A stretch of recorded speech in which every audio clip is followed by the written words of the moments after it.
Hey Sam, Hey Brian, how's it going? man, I am excited to talk to you today. I have like Yeah, had so many thoughts and ideas, and just watching news come out, and it's just an incredible time to be witnessing this all, isn't it? by the way, I love your background. Oh, thanks. Yeah. No, well, like if I try and get a new AI New Zealand image, one of my from my portfolio every time. That's a great one. So Yeah. what's the big thing on your list? I have a whole lot actually. I have a whole lot. I actually Let's- let- summarized it inside of ChatGPT. Where to start? Where to start?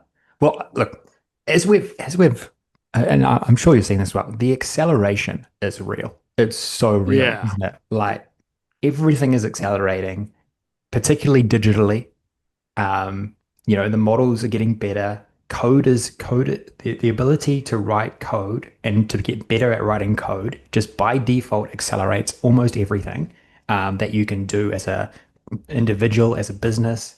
Um, I've Well, I become, think you're seeing it. I think you're seeing it with the model developers. I mean, they're just running out features every day, it seems.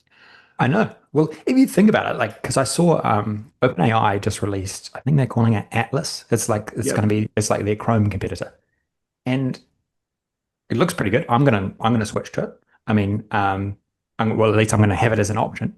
I haven't. I've only just it only just came out, right? But if you think about it, if they can accelerate the writing of code, they can catch up to where Microsoft or Google or all these other players were with their software stack, with their software product suite. They can catch up to them 5 to 10 times quicker than it took Yeah. for them to create it initially, right? Because this is the acceleration that they're seeing internally.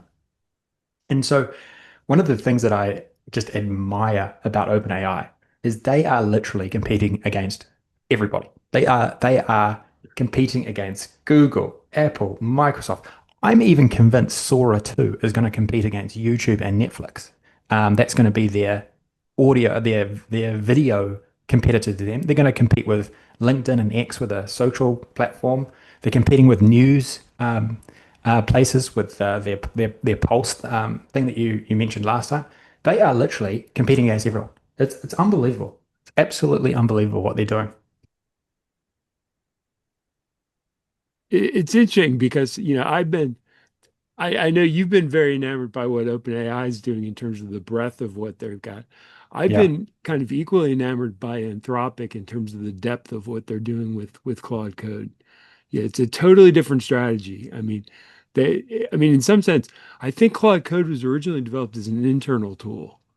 And, then they realized what a treasure they had and kind of rolled Mhm. it out, broadly and have been, kind of building on that. And I just think kind of the depth and, kind of engineering prowess that they're showing in that is just incredible. I mean, it's such a different strategy on a different scale, but, I think equally impressive in its own way.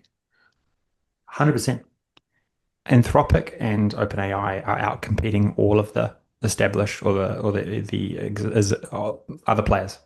Like you Yeah. think about the innovation that OpenAI have come out with, and then you think about, okay, what have Microsoft done with Copilot in the last 6 months? I mean, frick, I don't know.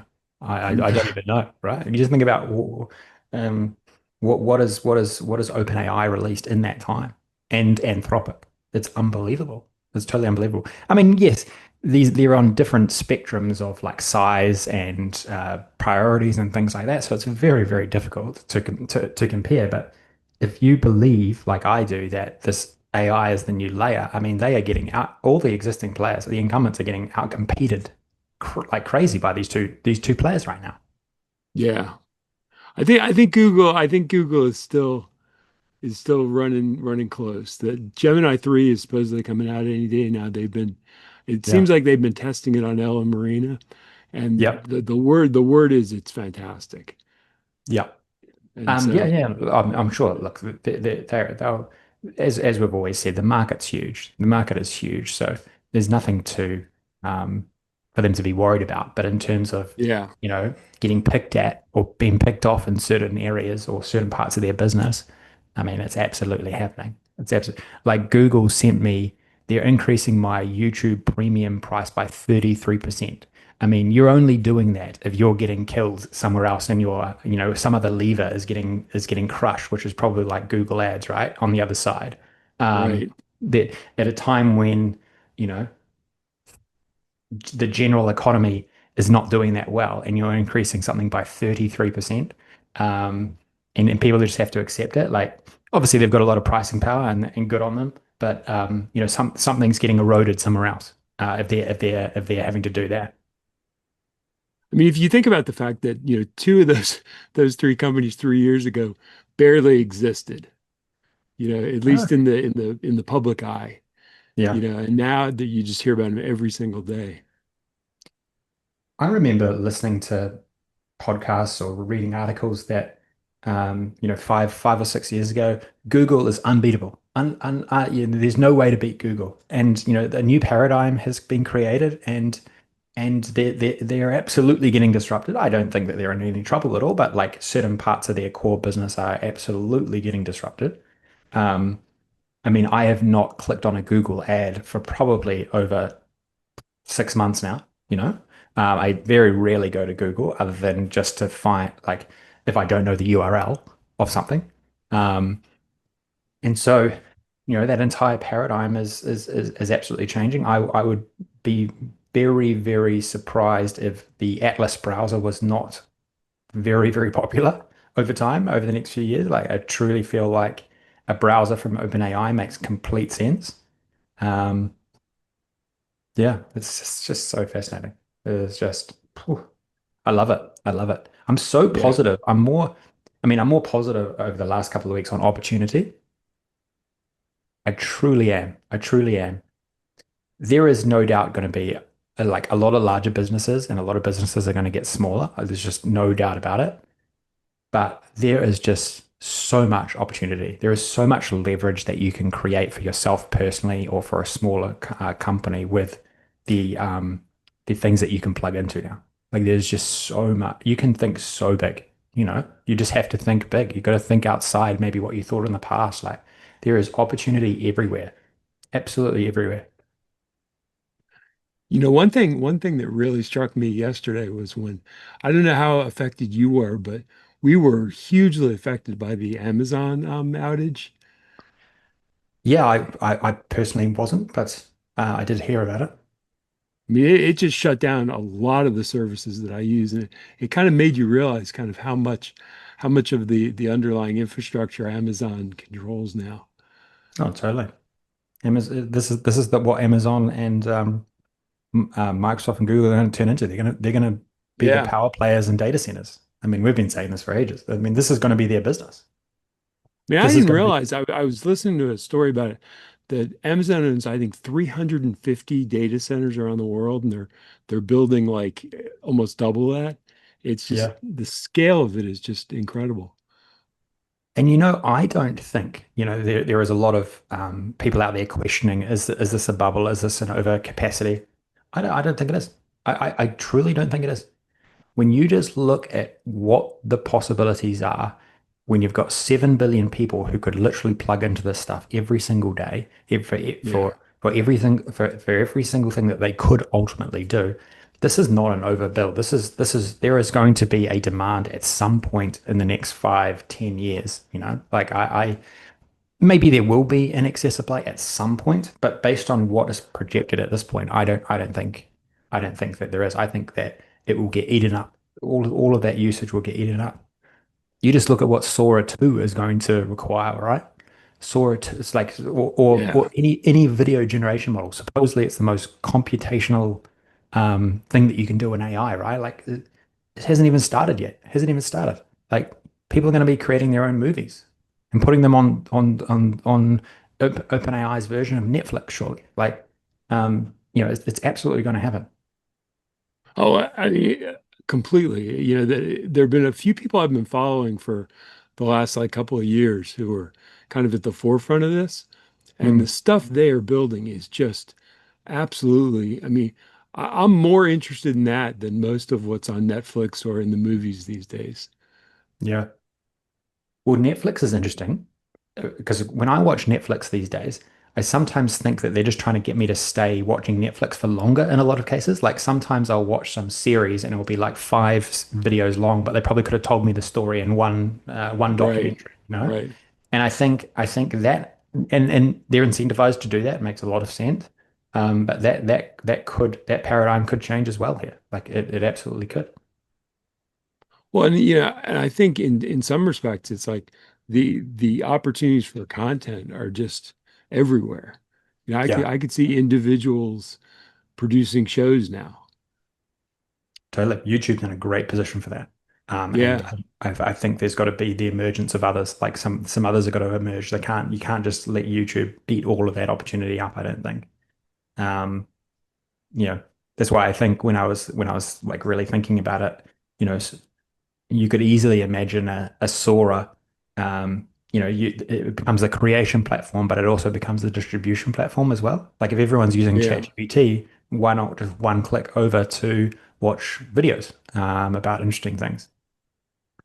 It does get me onto this other Have you topic. played around with it at all? Like, have you tried You know, generating stuff? yeah, I actually haven't. I haven't. I just haven't had time. Like there's just so Yeah. much acceleration everywhere. Like I'm just focused on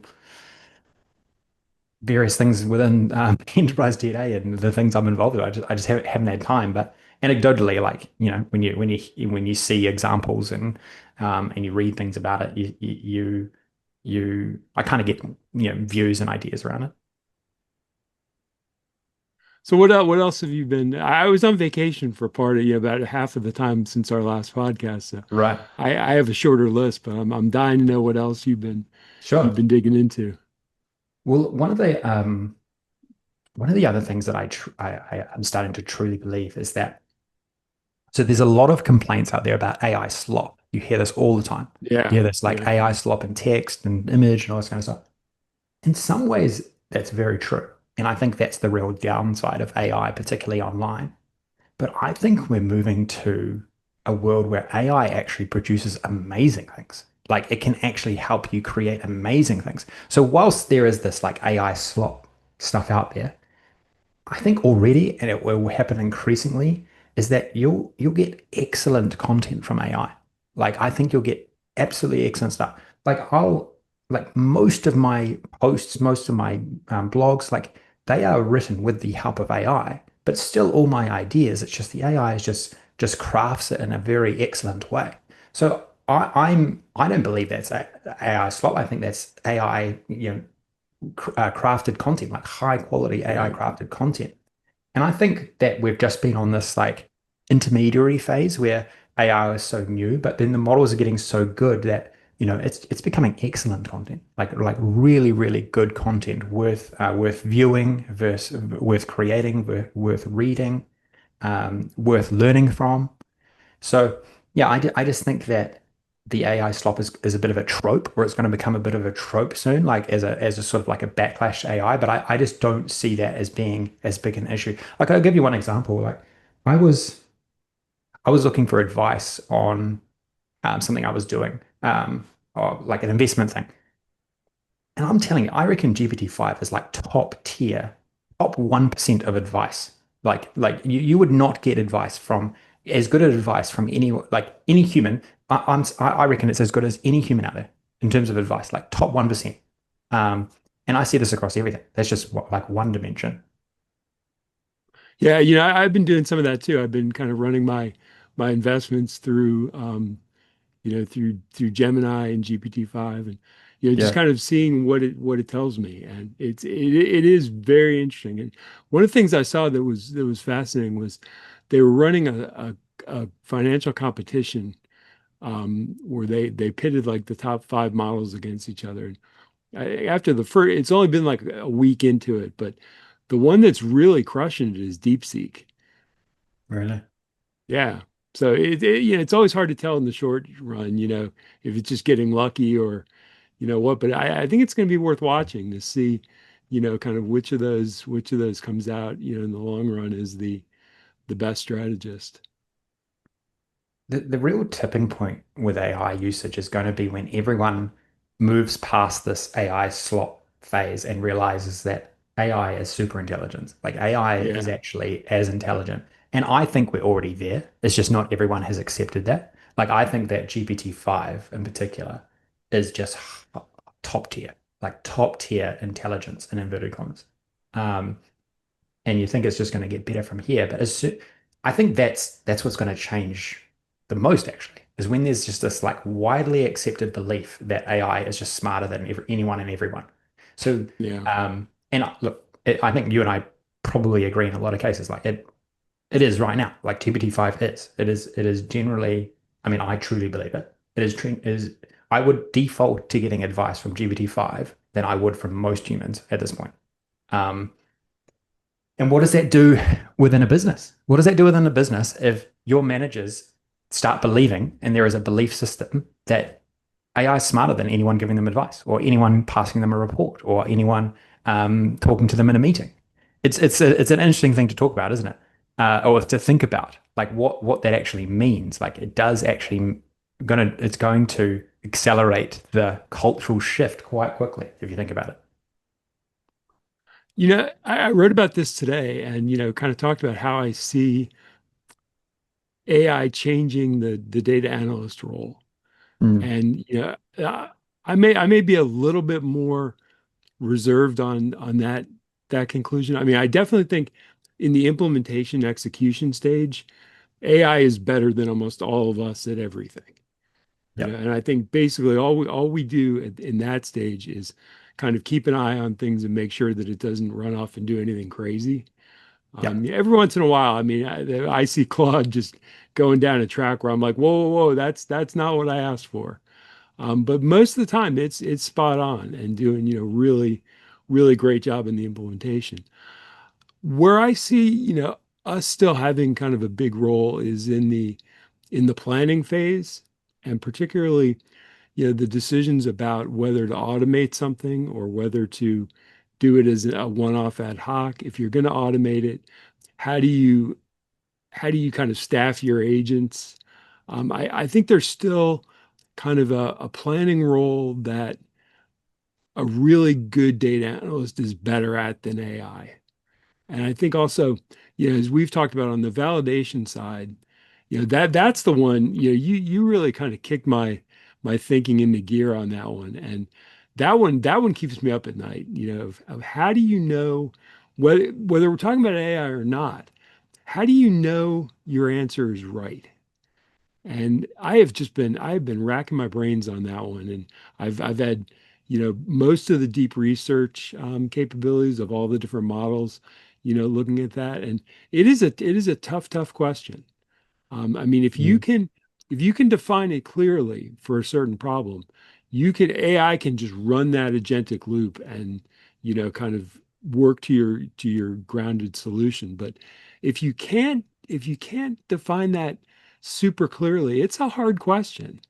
And I feel like your point about intuition is really well taken, but it doesn't quite answer it fully for me because there's always the counterintuitive portion of data analysis that's really the high value.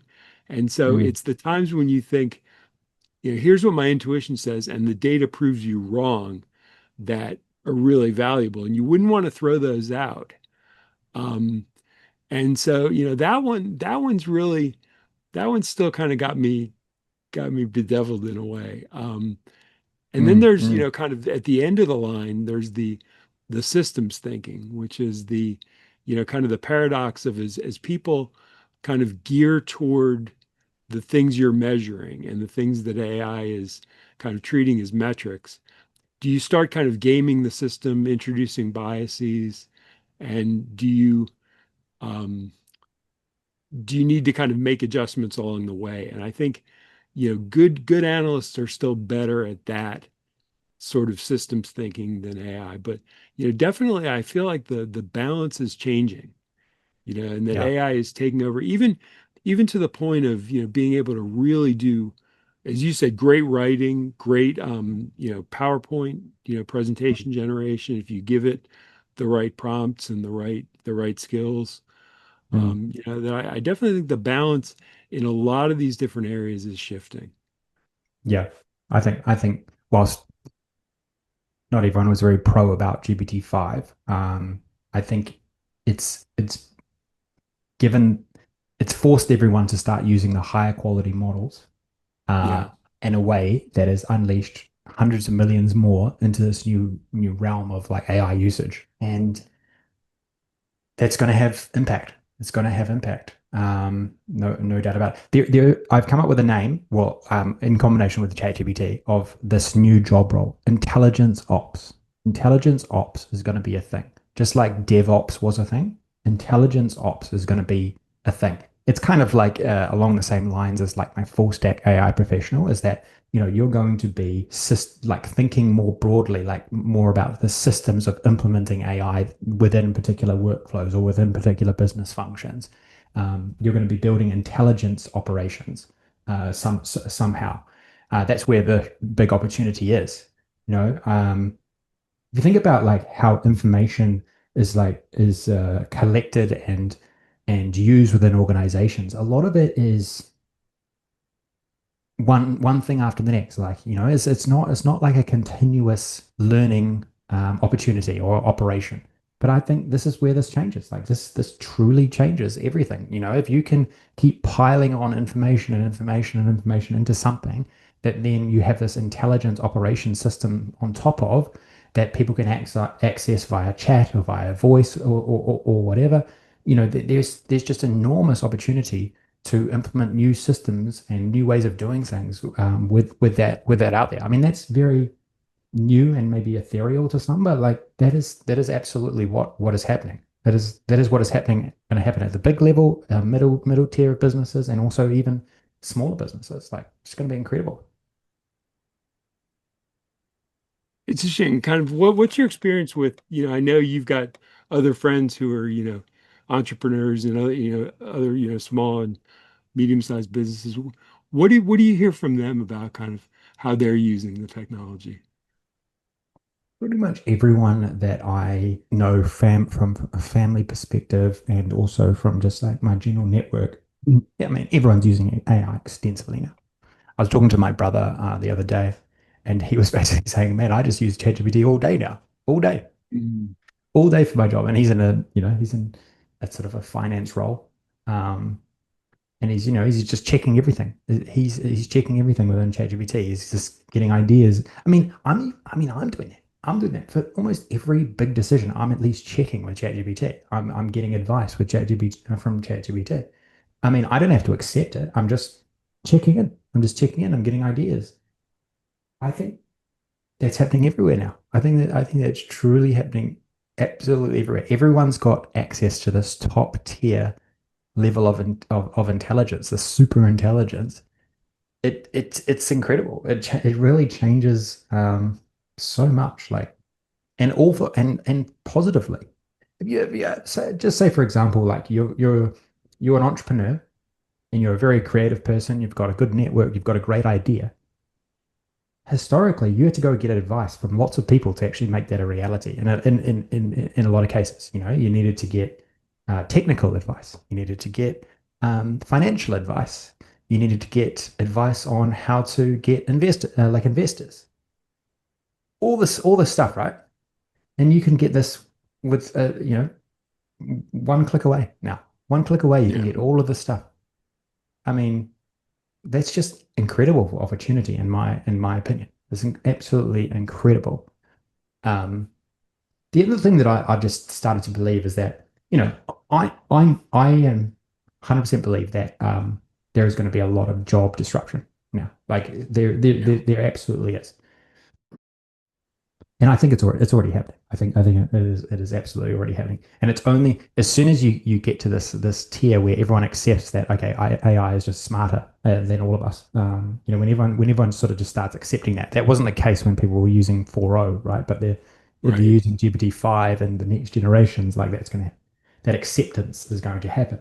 Like if you were sitting inside a business. What was I talking? I was going to give you an example of You're what we. talking about kind of the disruption that's going to happen in the job Oh, yes, market. yes, yes, yes. So the disruption is real. And then everyone is worried about, well, how are you going to retrain everyone? How are you going to get everyone into these new jobs? And I look at it now and I think everyone can plug into basically this super intelligent AI now. That training, that new training of skills is taken care of. It's taken care of. Like you can plug in and learn the new thing very quickly. You can plug in and become a great marketer. You can plug in. You can understand finance. You can come up with great ideas. Like I think that AI will also take care of that shift. It will take care of those because there's no better learning machine ever. There's no better reskilling machine ever than AI. So I think that that's going to be quite dynamic. It's going to happen, but I think there's going to be a lot of opportunities that pop out on the other side of it. Did you happen to watch Nate Jones's video today about how AI has really just completely disrupted the interview market? No, I haven't seen that one. It's really good.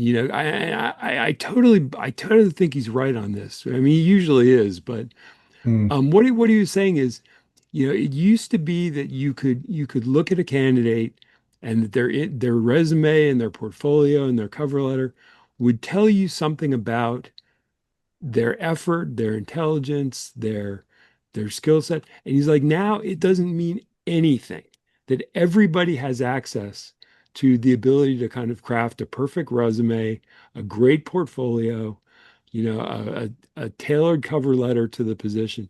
He said that when you have 1,000 candidates, all of whom look the same, there's no signal there. And mm, so what you've got is you've got companies that don't really know what they want. A lot of times just kind of crafting job announcements from, with AI. And then you've got candidates responding with AI that provide no separation. And it was a really interesting point. And I hadn't really thought about that because it's like you hear from both sides that the job hiring market in the data field in particular is really broken. And what he had a great, I love the fact that he doesn't just kind of point to problems, but that he has solutions. And what he talked about, what he talked about was the need to kind of break out of that by demonstrating verification of skills. And, by taking and, he said the best kind of quote resume he'd seen was somebody who talked through a 3-year project about like the mistakes they'd made, the ways they'd corrected it, the ways they'd used AI, productively, the ways they had kind of brought other skills to bear. And he said, that is the new way, to really cut through the noise. That, he said basically everybody is being encouraged to do the same thing and basically to shout louder, saying the same thing. And he's like, when everybody zigs, you have to zag. And I mean, it's interesting in the sense that, when I was with the government, we had a kind of a similar approach where we would bring people in and say, okay, you know, you have 20 minutes to present a project of your choice. It doesn't have to be anything related to what we do. Just kind of clearly lay out what you did, why you did it, what you learned from it, and answer 10 minutes worth of questions. And in some sense, that is the verification of skills. That's what the job was, to mm, basically brief higher ups, convincingly state your case, in kind of plain language, convincingly, and then handle questions on the fly. And he was kind of saying, that's what you need to do now is kind of do that sort of kind of real world verification. He said, one of the things I thought was really smart, he said, research the company, look at the problems they're having, and build in a sense, your portfolio around that. If you can go in and say, yeah. hey, I've analyzed your data and here's what I see. I just thought it was kind of a brilliant analysis of, kind of everybody doing the same thing to no effect. And, kind of how you have to break out of that. And I Mm. think there is, I see that with content as well, that, a lot of people are doing the same sort of thing. And the people I really follow and the people I really value are the people who are doing something different. Couple of points there, or I totally I agree with a lot of that. I do think that you'll find that a lot of people thought that the job and interview market was broken even before AI. So I think that Yeah, was a has always been a thing, and it was broken by the online platforms. Like it just gave the ability for anyone just to like send in their CV to anywhere, right? And everyone was just like right. flooding the market with their CVs. So I don't think it was perfect before. Obviously, No, yes, no, definitely not. it had it that old way of doing things that has just been made even worse, probably. Like it's actually got progressively worse. But let's just step back. Okay, so what does AI enable you to do? Well, it enables you to vibe code things with code. It enables you to Yeah. use AI modalities in lots of new and interesting ways. It enables you to build projects and basically anything quicker. So to me, the way to stand apart in this new AI era is to do exactly that. Just show how you can build things with AI. It doesn't in a quicker and effective way to impact the business, you know? And if you're going for a job, like your job within that particular interview, or as you're selling yourself to this company, it's like how can you help them? You know, how can you further what Right. they're doing in a lot of cases? Like that's what you got to showcase. Um that's what you've got to make them believe and sell them on. And so, if I was in that world, like I would be doing as much as I can, or showing how I can leverage, like, get leverage by using AI in various different ways to enhance what is required within that job role within that business. It's really interesting because we've talked about how we've kind of merged into each other's lanes over time. And the thing that I've really been doing over the past month is I've been coding apps, and they're not anywhere, approaching the scale of what you're doing, but they're things that solve problems for me, and in some ways in really, easy, elegant ways. And I've been kind of amazed at how good, particularly Claude Code is at doing that. That if I really prompt it well and kind of watch it closely, it's building MCP servers for me, it's building web apps, it's solving my problems. And this whole thing about vibe coding, I get why you're so bent out of shape by people who are kind of gatekeeping on this, because I'm not I'm not building something that is going to replace you know Slack or network security. I'm just building, little things that solve my particular problems. And they Mm. don't need to be super secure. They don't need to be, super polished. They operate, generally locally on non-sensitive data. And they just do things elegantly that I need. And, it's like, I think that's where I kind of missed the boat originally. Think of like when I thought of apps, I thought of, kind of large scale, enterprise type things. And I'm like, why as data analyst do I need to build that? Maybe I do, but in most cases, I don't think I do. But what I found is I'm building the things that fill gaps in my own stack. And that is incredibly powerful. These things that would take me, half an hour to work through every time, that now I've just got automated to do a couple of clicks, and there's nothing out there that solved that for me. It was just something custom I had to build. And the ability to kind of build that and kind of fill in the gaps in your own stack and your own processes is incredibly, incredibly powerful. Yeah. Oh, that's great. That's great to hear. Look, I saw this so early. One thing Yeah. that has sort of firmed in my view is code is leverage. Code is leverage in for yourself personally. It's also leverage for a business. It's like financial leverage. It's like human capital leverage. Code is leverage. And not only is it just code, it's intelligent code, if you think about it, Yeah. right? Because you're plugging the AI modalities into it. And I saw this confluence of factors starting to appear like really early on. And I had the bet just from listening to people that the models were going to improve. And so I just thought, okay, if this is what you can do now, think about what you'll be able to do in 12 and Yeah. 18 months. Like, think about how much leverage that's going to create for the individual, for the person. It's unbelievable. It's absolutely unbelievable. And I mean, in reality, like sometimes I think I thought this the other day. I basically coded up an advanced application in Help Genie. I've done that 80% myself. 80% myself. Um, it's been through a number of iterations, and we've made improvements along the way. But to think that I could do that 12 months ago or 18 months ago is Yeah. absolutely insane. Absolutely insane. And so I'm just living out what I thought, right? And it's become easier. It's become absolutely easier. Now, I mean, now I'm working on like 6 apps at one time. I mean, it's just insane. It's absolutely insane. And code is leverage. That is the thing to have in the back of your mind. Like code is leverage.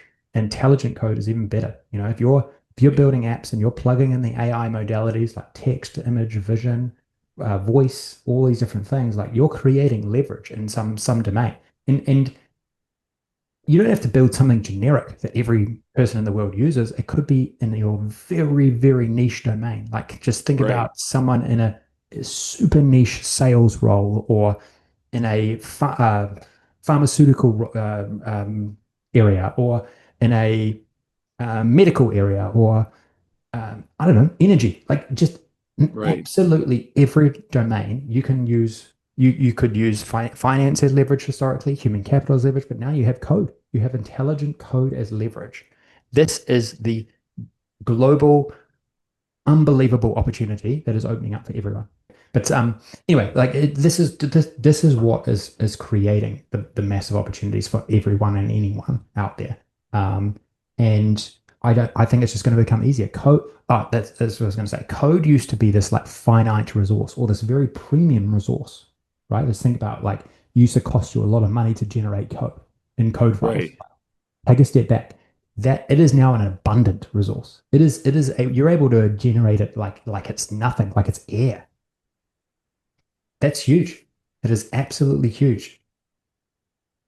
You know, one of the things I was wondering if you've experimented with that just for me, I think is the biggest thing this year is the Claude skills. You know, I saw your video on it and I just haven't had a chance to dig into it, but I have also read a couple of things that suggest similar themes. So I just can't say personally because I haven't tried it. But yeah, I think conceptually it sounds amazing.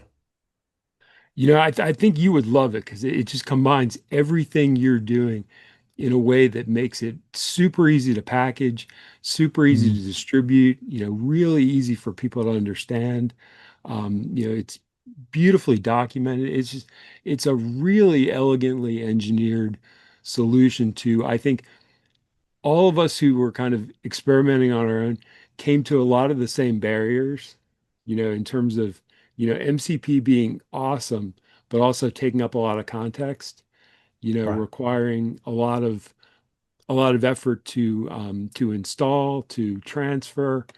And, you know, this just solves that problem. And, you know, with this progressive disclosure, where it kind of reads in, you know, 500 characters and then understands what the skill is and then reads in more as it needs it. And you can make these things, you know, insanely complex or really simple. You know, it can include Mm, code, it can include MCP servers, it can include, you know, documents, it can include, you know, I've got one that I just started that's already, you know, 600 lines of instructions in Markdown and, you know, calling different, you know, different scripts and everything. And it's so easy and it kind of snaps together. And I think what you're going to find is, you know, in a month, almost anything you want to do is going to be out there. And you mm, kind of snap it in. You say, okay, like I need to find something that'll parse, you know, PDFs really, really simply and effectively. And mm, you just snap in a skill to do that.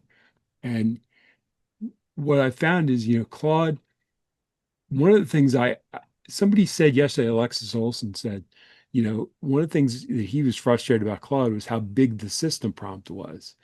And I hadn't noticed that. And I went and I actually, there's there's a guy named Pliny the Liberator who hacks all the system prompts from Right. all these systems. And so I pointed Claude Code at his repo and I had to analyze the system prompts for all of them. And he was right that the Claude Code system prompt is 10 times bigger than the Gemini one and 3 times bigger than the GPT-5 one.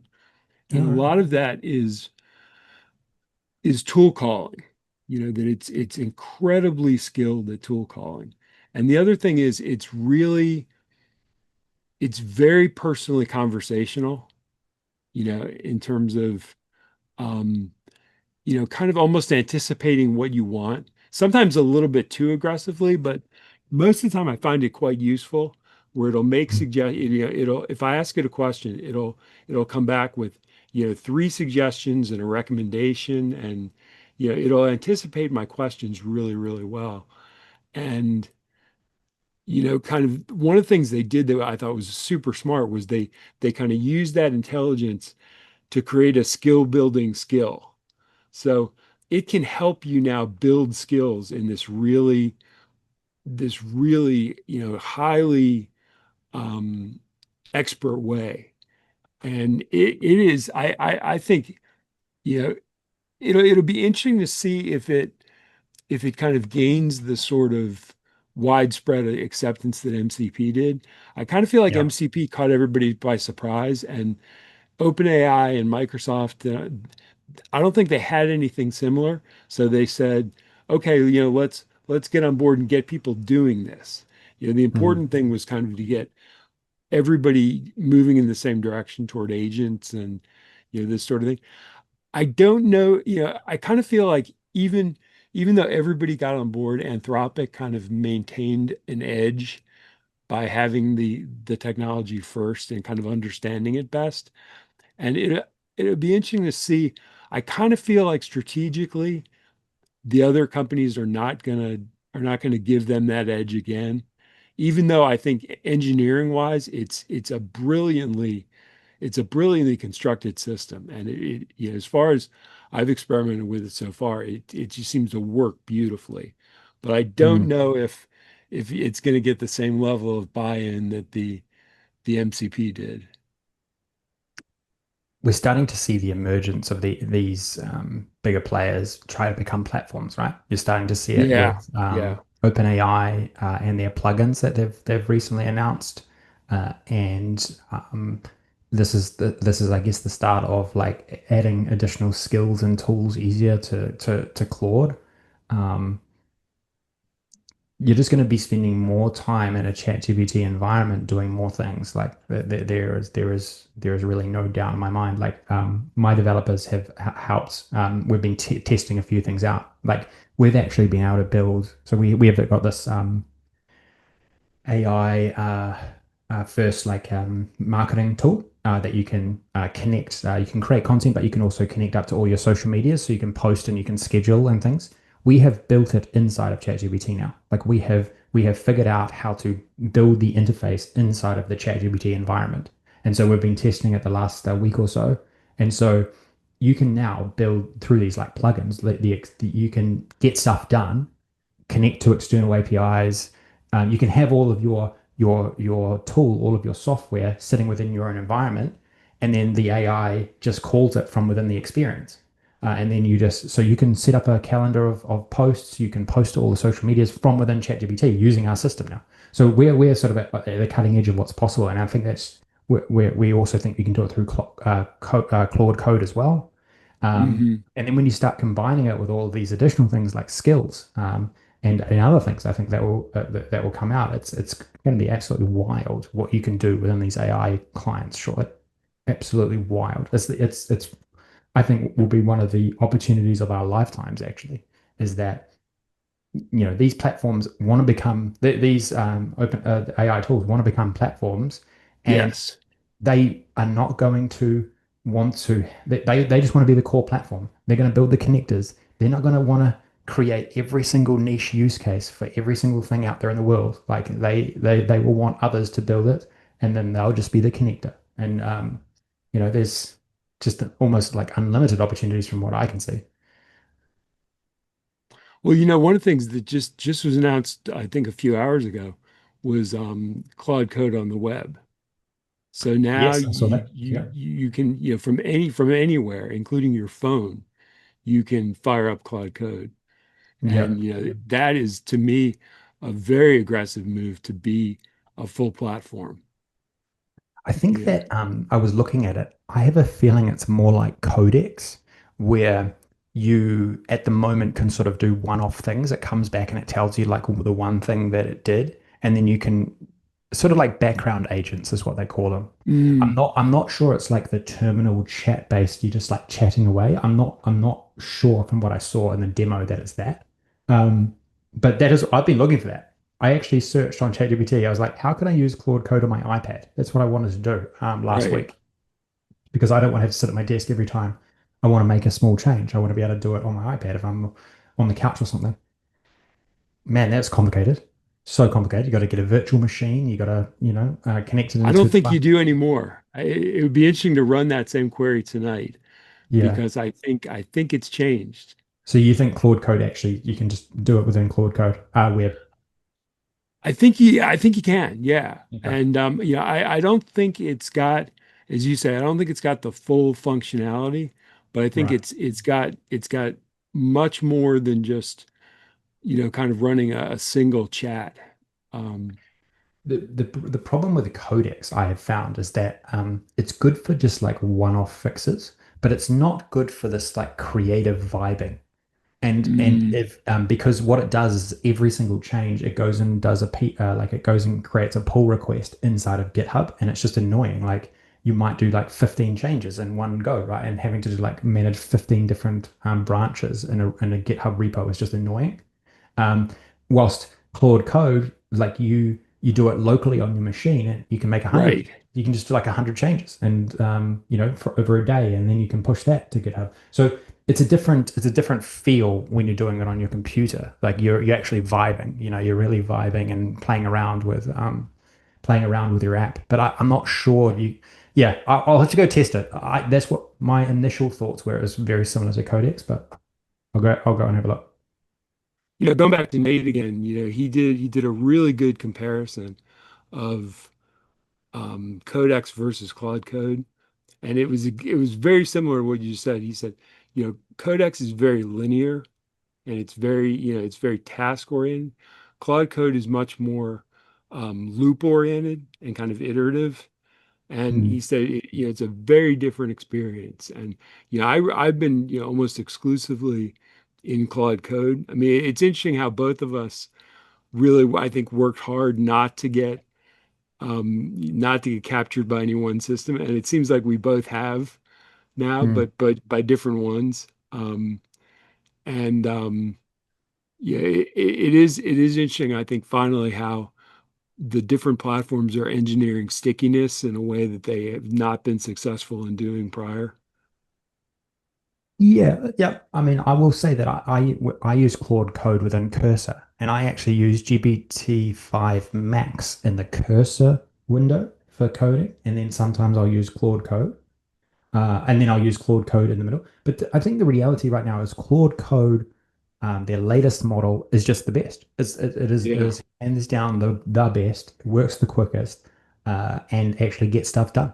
So, it's improved out of sight in the last 6 months. Like it's so much better. You know, I mean, it used to be there was kind of a big divide when you ran out of Opus credits and you had to drop down to Sonnet. Now I Yeah. actually think Sonnet 4.5 is better than Opus 4.1. I Yeah, I think it is too. I rarely turn Opus on at all. No, I never. I've been the last couple of weeks. I've been on Sonnet, the latest Sonnet model, the Yeah. whole time. And I've never run out of credits. And I've got I haven't either. five tabs I'm working at just on the once. $100 plan. Are you? I'm on the $200 plan, but yeah, I've never run out. There's also they released a Haiku 4.5 as well, which I believe is quite good too, and laser fast, like really Super fast. fast. I haven't used it yet though, but I just saw a video on it. You know, I tried it. I had something where I wasn't asking it to do anything really difficult, but I just wanted to see how quick it was. And it is, if you don't need a lot of brain power, it's fast and it's pretty Yeah. good. Yeah, it's probably like I would say like the equivalent of about Sonnet 4, but like 10 times faster. Yeah, wow. Crazy. Yeah, I'll have to give it a try. Don't you think it's crazy? Like 4 to 5 months ago, I remember using like multi-tab Claude Code and going, unless you go, and I think my words are like, unless you go agentic, you're stuffed here. Like, like you can just open up these things and open up as many tabs as you want, access as much compute as you want, and just like work away on like an enormous amount of things if you want to. Like the only thing holding you back is how much you can actually think of doing at this point. Like because Right. you can just get It's the your own brain power that's yeah, the that's right. constraint now. I find that too. It totally is. It totally is. I'm still trying to find this elusive way of just setting off the AI to do stuff while I'm sleeping or something. I just would love to. I think about it every day. I'm like, how can I just get it working while I'm resting? While I'm resting my brain, how can I use this compute power to go and do certain things? I think that's going to be a real skill, and it's a great opportunity to for us. Like if I can work it out, let's to teach people and to show people how to do it. Like because I think that everyone's going to be crying out for this. It's like, how can you just think about value generation in the past? It was intelligence. It was manpower. It was the ability to control machines ultimately. But in this case, we're getting to a place where we can control cognitive machines. And so, how can you get cognitive machines just like churning away, churning away? I mean, the winners in a lot of areas here are going to be the ones that figure that out first. That figure out Yeah. how to do that first. I think it's going to be a thing. I think it's much easier for data analysis than for coding. Like I've been doing still, even with doing more coding these days, I've still been doing primarily data analysis. And Yeah. what you can do with data analysis, you can take a subset, you can kind of perfect the process on a small subset, and then just run it overnight on your full data set. And Yeah. that works beautifully. That occasionally it Yeah. runs into a problem that you find in the full data set that you didn't see in the sample. But most of the time, that I've been doing that, I just wake up and it's like, I'm done. What next? Do you think if we think about that, it's probably because data is maybe more well defined, like tabular data is like a more Sure. defined box than say like an application, which has a lot of creativity Absolutely. around it, maybe. Like maybe Yeah. it's a sort of more create. There's a lot more creativity in the styling and the design and the experience, but I guess like data is a little bit more refined. Like it's already yeah, it's more custom built for just ongoing computation. Sure. I mean, I think if you've got a good data analysis plan and you've done some testing on a subset, you've got a pretty good chance of being able to run that whole analysis unattended. Yeah, yeah, Whereas coding, I just don't, it's just not there yet. If you yeah. turn it on full YOLO mode, who knows what you're going to come back to? I would never do that on coding. Totally, totally. I think there's with my experience on the coding side is that there's certain points in the development phases that where you could use it more so than others. Like I Right. think that you can go a bit more YOLO mode like right at the start. You can come up with a bit of a plan, just get it to churn out code as quickly as possible. Try and build the architecture, the overall file architecture that you want. So I think you can go a little bit more, you know, vibe at that point. Yeah. But still, like, as you get up the curve and your application becomes more complex, well, obviously you've got to like really watch everything. Um, sometimes I move a little bit too fast and something will fall off the back of one of our apps, and a button will stop working, or there'll be some weird error that pops up because I just changed so many things and the code sort of just didn't keep up. So I think that's quite yeah, that's still reality to this day. Still absolutely is. But in terms of just like kicking things off, and I think it's or for smaller apps, I think it's amazing. It's incredible. Yeah. Although it is really interesting, because as you've been way ahead of me on this, but I did not kind of one of the holes I had in my toolkit was Git. And I really had to kind of dig in and really learn that well. And once you do, it makes such a huge difference because Mm. if you're not using that smartly, then you end up backtracking and having to redo a lot of stuff. Yeah. But if you know kind of when to add, when to commit, when to branch, when to pull, that you do a lot better. And I would say for anybody kind of getting involved in this, that is a really worthwhile time investment to make sure you take a really good course and practice and kind of get that skill down. I'm still, there's still things I'm kind of I'm learning on that. Um, and that's made a huge difference because I ended up kind of having to restart a couple of times when I first started rolling with that. Yeah.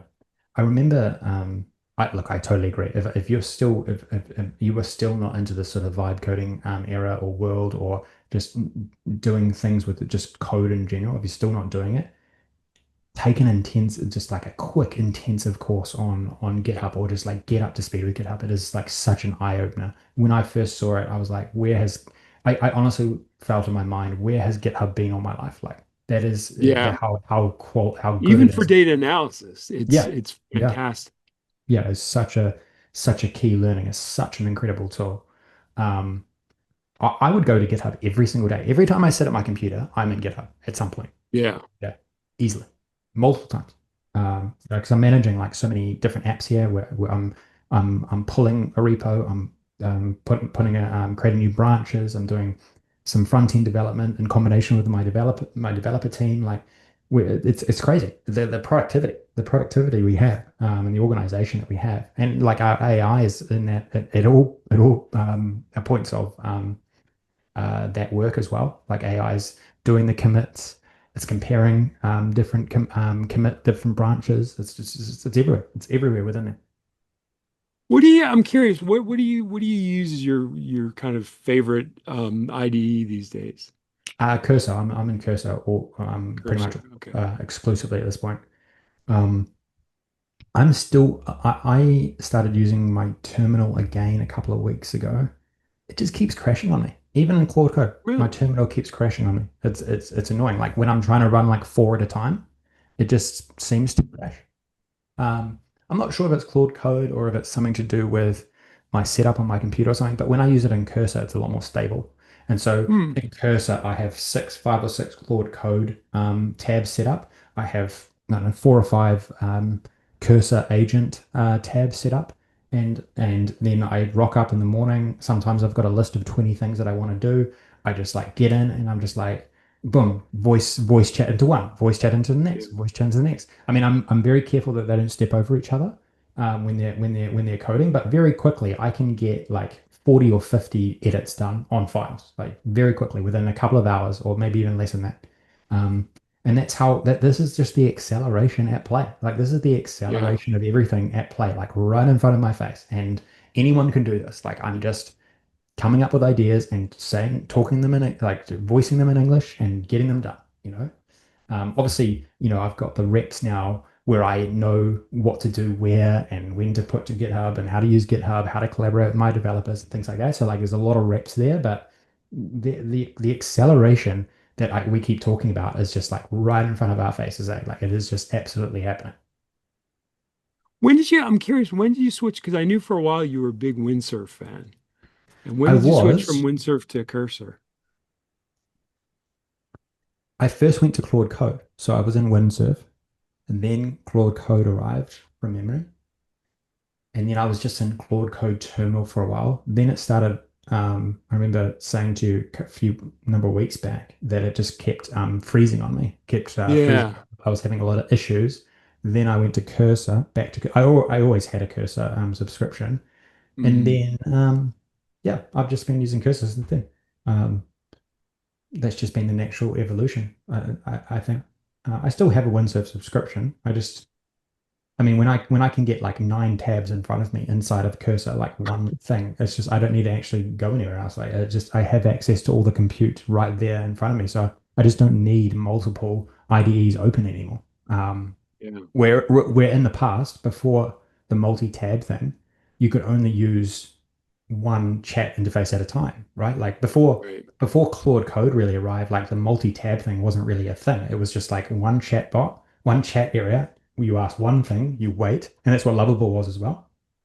But as soon as you can do the multi agentic coding flow, like workflow, well then, you just try to get them all up in the one area, really.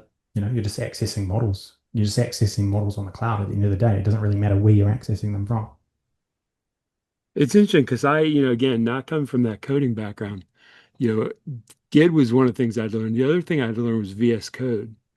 That I never used that, and now Mm, that's basically what I'm in constantly now.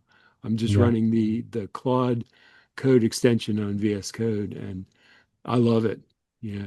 yeah. So I'll have to look back at Cursor because I didn't I got a subscription I think before I really understood enough about kind of the coding processes, and so I wasn't making use of it, and I scratched it. So I have Mm, to go back and give that another go. yeah. I think you could probably do the same in VS Code, I think. Like you could probably do exactly the same thing, but um, it's such an evolving thing. I mean, there's so many new things coming out all the time. I mean, Google are definitely trying to get everyone to use their particular CLI. Right. Codex just came out with a CLI. I can get Codex inside of Cursor too as well. So like there was a time where I had Codex, Claude Code, GPT-5 Max in Cursor, but then Codex is it just doesn't really fit my workflow currently, like because it just does like very one-off things. It's better at the one-off thing rather than the like vibe coding or agentic coding that you can do with the other ones. So um, I hadn't really found Codex has entered my work stream at this point, but How's the Google CLI? Because that's one I haven't even installed yet.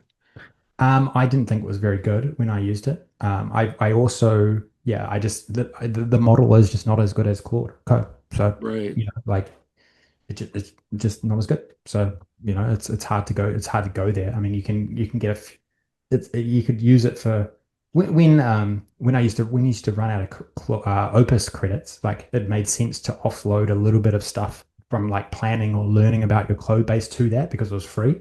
But now Right. that I don't run out, there's really no point in me going off to Google anymore because I never run out of my subscription. I'm already paying like 200 a month for the best model, so just sort of stay there. I mean, it always And you've evolves, never doesn't it? you've never had a problem with the weekly caps they've put in?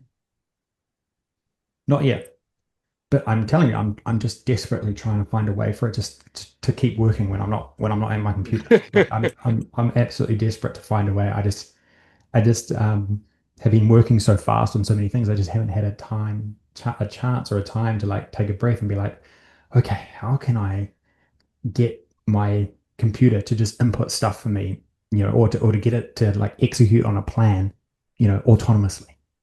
I just haven't got to that point. But I think that's also the maturity of some of the things that I've been working on, like Help Genie, for example, which has been my like real focus for like I don't know 6 weeks or something. It's so mature that I just can't let or no, like there isn't like an autonomous thing that I can think it sort of like let it off to go and do because it's just a very mature app. We've been working on it for 6 months. Like any change we make has to be very carefully considered. So we're Yeah. we're in a we're in a totally new phase like with that. And so, you know, I haven't really found a way to get things to work autonomously. One thing I did do, um, one thing I did do with Claude, actually, one thing I did give it a little bit more autonomy on is that some of the code that we had in Help Genie from early days was a bit of a mess. It wasn't refactored really well.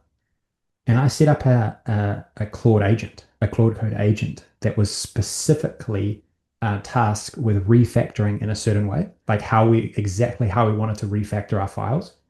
It refactored our entire code base within one day. One day. Wow. Entire code base in one day. Absolutely incredible, huh? Absolutely incredible. I mean, to do that manually historically probably would have taken 3 months because of how like considered you needed to be and the expert level you needed. I mean, maybe not, but like insane, absolutely insane how quick that was, right? With a Claude agent within one day.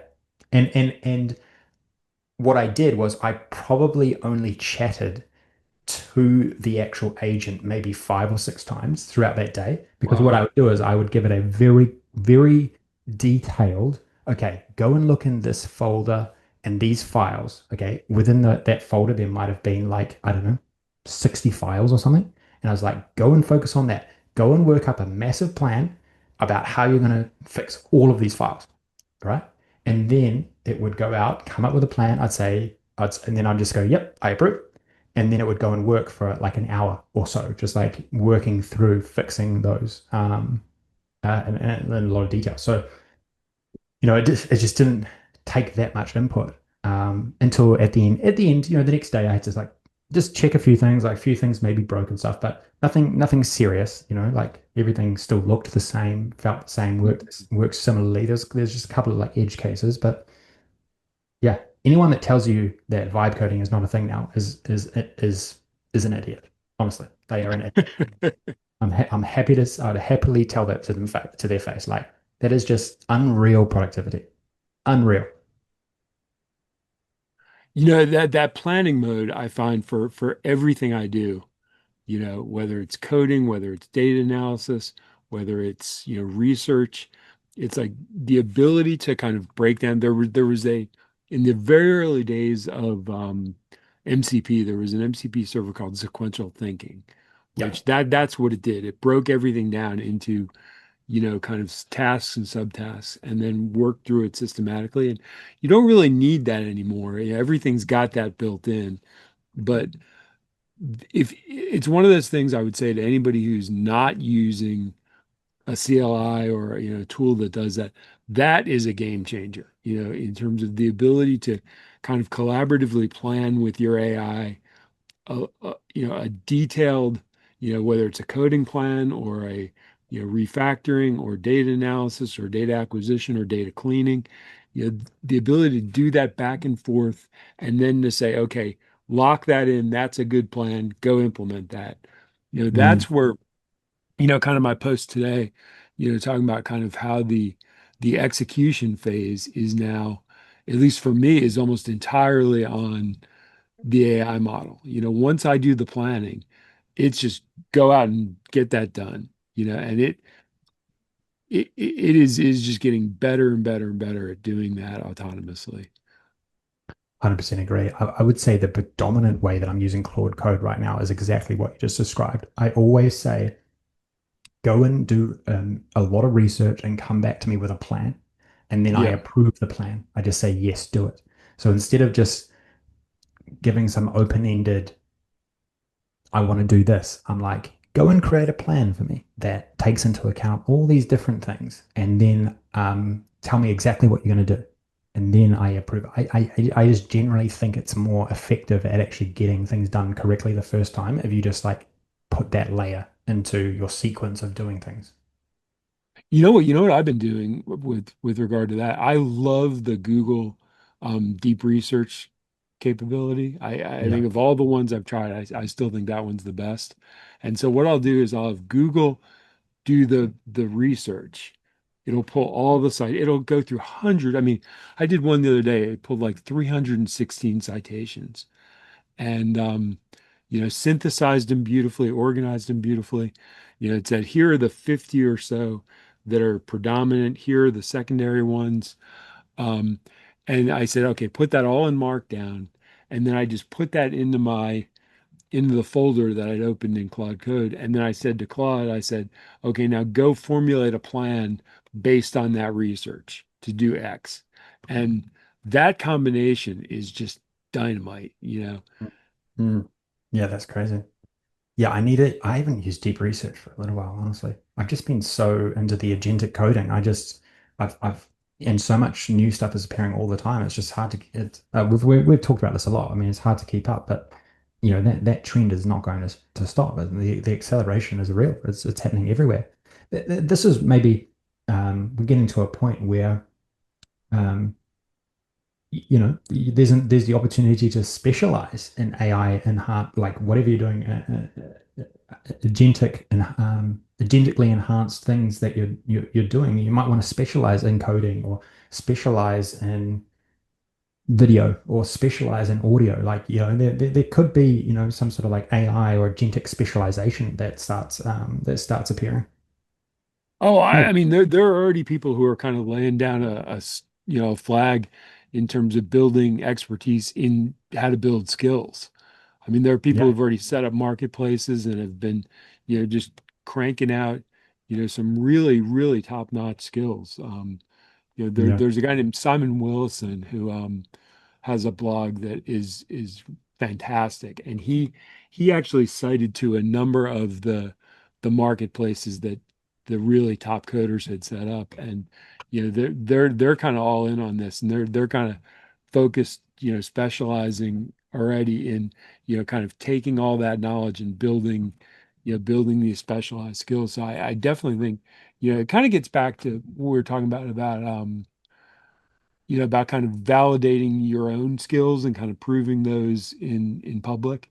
That I think somebody who could you know build an app and talk through the process of how they built it, build a skill, a particular data analysis skill, and explain the process by which they assembled that. you know to me at that point there's not much more you have to prove. If I was looking for a job right now, I would be doing exactly what you just said. I would be Yeah. showing a business how they can leverage AI to the max in whatever way possible. Like I've been, for example, I've been demoing Help Genie to a lot of people, right? I mean, most people have no idea what you can do with AI voice right now. Like, no idea. Yeah. Like, if you could just go and showcase, like, how you could transform some customer service element within a business, like, or even just some like information sharing within a business using AI voice, like, people would hire you in a second. Like, I mean, I've had feedback where people are like, wow, I only have to pay this, and I would get this back with one call to Right. this thing. Like that, and there's transformation opportunities absolutely everywhere in every business function by plugging AI into it. I mean, I was even listening to a podcast today, and I truly believe it as well. And I think you would as similarly as well. Even if innovation stopped today, there is probably decades of implementation of what we have right now. Yeah. Decades. Like, it's insane. Absolutely insane. That just I shows mean, you, right? there are times when I kind of feel like I wish it would stop for like, Yeah. 4 or 5 months and just give us the chance to catch up. Even it's not gonna stop. It's It's not. accelerating. It's It's getting faster takeoff. and faster. Yeah, it's takeoff. It's takeoff. Like, you think of the cycles. Like, I think about Microsoft a lot, obviously. Think about the cycles to get Excel out the door, or the latest update of like Microsoft Word or PowerPoint or whatever. I mean, OpenAI could literally create that in a month now, and roll it out within the ChatGPT experience. Like, that's how fast these like coding agents can actually code in combination with a human creator. Like, it's just insane. It's absolutely insane. Um, so I don't know. I sort of circle back always to the same points. Like, there is just opportunity like galore out there to showcase your skills, to showcase your abilities,